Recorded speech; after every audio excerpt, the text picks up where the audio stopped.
전해드린 대로 오늘 헌법재판소에서는 오전 10시부터 윤석열 대통령 탄핵 심판 7차 변론 기일이 열립니다. 이상민 전 행정안전부 장관과 신원식 국가안보실장 등 4명이 증인으로 출석할 예정인데요. 헌법재판소에 나가 있는 취재기자 연결해 자세한 이야기 들어보겠습니다. 김태욱 기자. 네, 오전 10시부터 이곳 헌법재판소에서 윤 대통령 탄핵 심판 7차 변론 기일이 열립니다. 오늘은 이상민 전 행정안전부 장관과 신원식 국가안보실장, 백종욱 전 국정원 3차장, 김용빈 선관위 사무총장이 차례로 증언석에 앉을 예정인데요. 오전 10시 반부터 진행되는 이 전 장관 증인 신문에서는 비상계엄 선포 전 국무회의가 법적 절차를 지켰는지에 대한 집중 질의가 이뤄질 것으로 보입니다. 계엄 당시 특정 언론사 단전과 단수를 지시했는지 여부 역시 쟁점이 될 전망입니다. 검찰 공소장에는 윤 대통령이 소방청을 통해 단전 단수를 하라는 내용이 적힌 문건을 이 전 장관에게 보여줬다는 내용이 담겼는데요. 하지만 이 전 장관은 지난달 국회에 출석해 관련 질문에 대한 답변을 거부한 바 있습니다. 오후 2시부터 진행되는 신원식 안보실장 증인신문에서는 지난 9월 국방부 장관에서 교체된 과정과 비상계엄 연관성을 질문할 것으로 보입니다.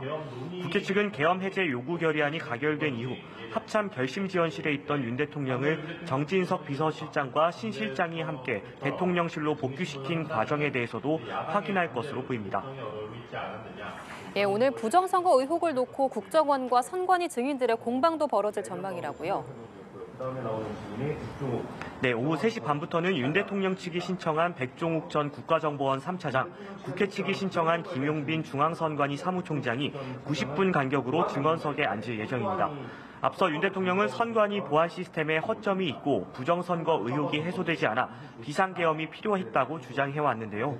윤 대통령 측은 백 전 차장을 상대로 실제로 선관위 전산장비 점검 결과에 문제가 발견됐는지 등을 질문하며 병력 투입이 필요한 상황이었음을 주장할 것으로 보입니다.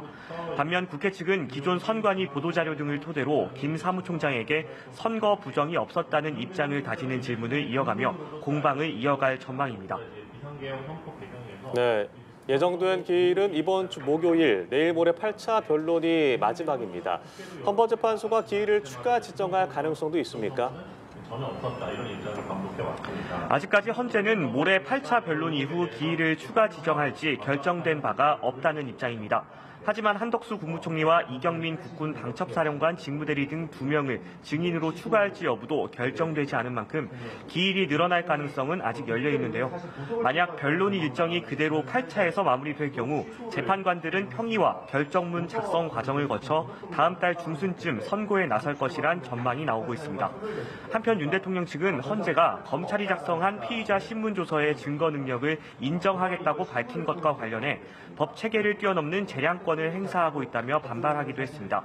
헌재는 변호인 입회하에 진술이 이뤄지고 본인이 서명하는 등 절차적 적법성이 담보되면 수사기관이 작성한 피의자 신문조서의 증거 능력을 탄핵 심판에서 인정할 수 있다는 입장으로 이는 2017년 박근혜 전 대통령 탄핵 심판 당시 헌재가 확립한 기준이라는 설명인데요.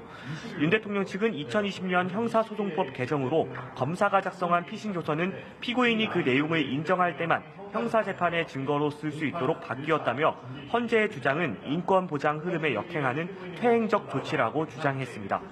지금까지 헌법재판소에서 전해드렸습니다.